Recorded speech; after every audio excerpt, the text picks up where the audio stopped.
David stands in front of a door that doesn't exist. It's at the end of his hallway, past apartment 3A. The brass number plate reads 3B. He takes a photo.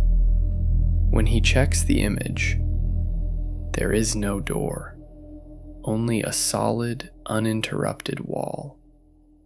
David lowers his phone. The door is still there. 3 weeks earlier, he moved into the building. Small, one-bedroom, old structure, maintained, quiet. During the lease signing, the landlord mentioned the previous tenant. He left suddenly, she said. Left everything behind. Door open. Never came back. The landlord never changed the locks. David assumed it explained the cheap rent. He didn't think about it again. Until the third night. At 3:47 a.m., he wakes up. No sound. No dream. Just awake. He checks his phone. 3:47. The next night, 3:47 again. This time he hears it. Footsteps. Slow, evenly spaced, directly above his bedroom. Someone pacing, back and forth. The building only goes up to 3A. David confirms it the next morning. Stairwell directory, mailboxes, lease paperwork, 1A, 2A, 3A. Nothing above him. On the third night, he sets an alarm for 3:46. It never rings. He wakes at 3:47 anyway. The footsteps begin. Slow, measured, as if following a route. David lies still, counts the steps. 7 forward, 7 back. They stop at the exact moment he holds his breath. They resume when he exhales. The next evening, he notices something else. At the end of the hallway, past 3A, a door marked 3B. David stands in front of the door. The paint is slightly darker than the others. The brass numbers look older, less polished. He knocks. No sound from inside. He asks the woman across the hall about it. She frowns. There is no 3B, she says. The building only goes up to 3A. David gestures down the hallway. The wall is bare. No door. That night, the footsteps return. 7 forward, 7 back.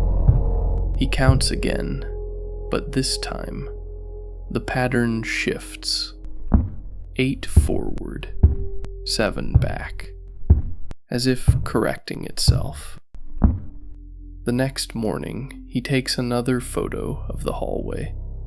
In the image, only wall.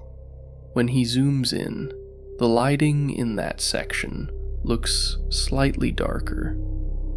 Not shadow, not texture, just less light.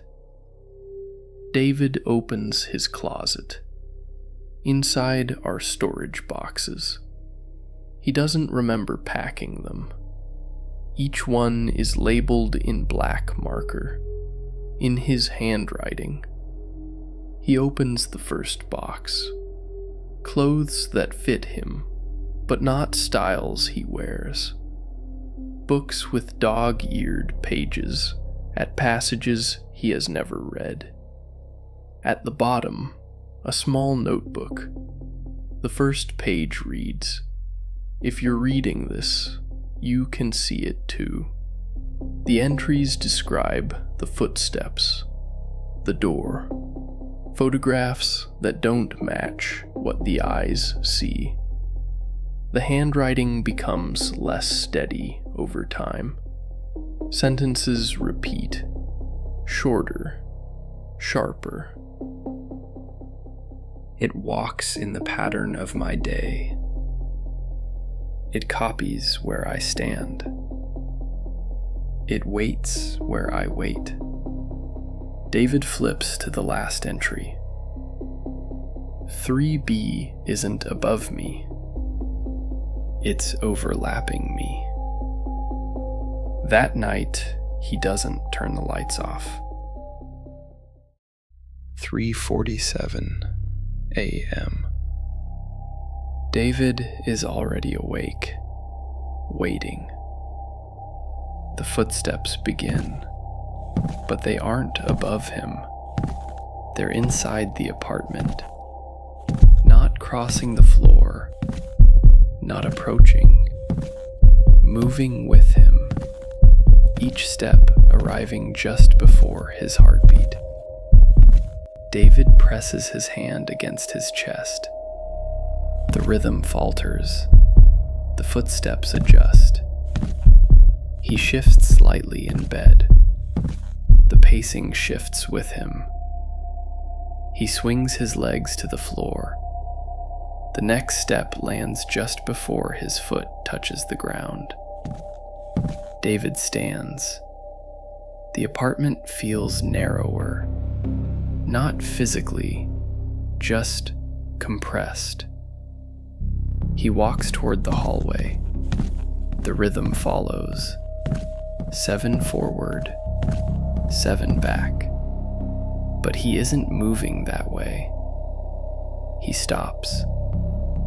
The footsteps stop a fraction of a second later. He holds his breath. Silence. He exhales. The pacing resumes. David turns on the light. The apartment is empty. The chair, the table, the hallway, all exactly where they should be. He checks the closet again. The boxes are still there. One of them is slightly open. He is certain it wasn't before. Inside, the notebook lies on top. A new line has been added beneath the last entry. The handwriting matches his. "You're adjusting." David steps back. The footsteps continue. He walks to the window. Across the street, a dark window reflects faint city light. In his peripheral vision, a shape stands there. It does not move when the lights in nearby apartments flicker. David looks directly.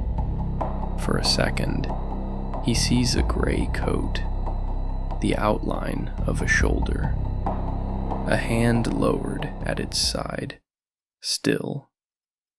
Then nothing. Morning comes without him sleeping. The hallway is quiet. 3A, wall, no door. When he unlocks his apartment, something catches against the bottom of the frame. An envelope, unmarked.